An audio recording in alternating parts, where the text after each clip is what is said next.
And here in the Newsnight studio is what all the fuss is about. She's a British cow, and her name is Dolly, and she's behaving extraordinarily well. British cows are the only cows, here and some in Ireland, are the only cows who've been discovered to have this disease. And it's only been discovered as recently as 1986. And here to discuss it all with me is Chris Watson, who is one of our leading cattle veterinary surgeons.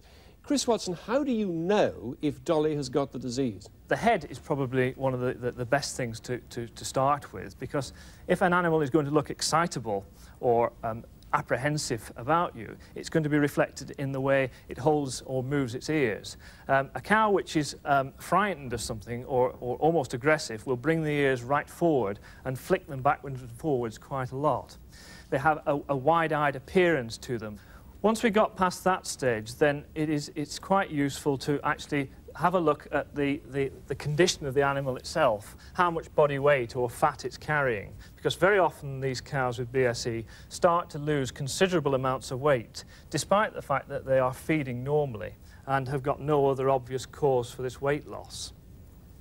And then one of the other features of the disease is that it affects the way the animal actually moves, and so it is important to actually go through some sort of routine to test this out. We would be looking at the way the animal moves forward and actually moves in a straight line, to look at the way the hind limbs in particular are held and the way they are coordinated. Some of them start to sway quite badly on the back end, or even start to sag down. Right, now is there any clinical medical test you can make on this cow to tell if it's got the disease, or is it all a visual inspection? There is no direct clinical test for the disease in question.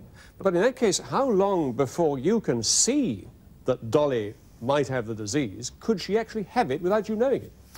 Well, we think at the moment that these animals are actually contaminated with the agent, whatever it is, soon after birth. And the incubation period is some 4 to 5 years. There is no way you can be sure that cows like this couldn't go to the slaughterhouse with the disease without you knowing it.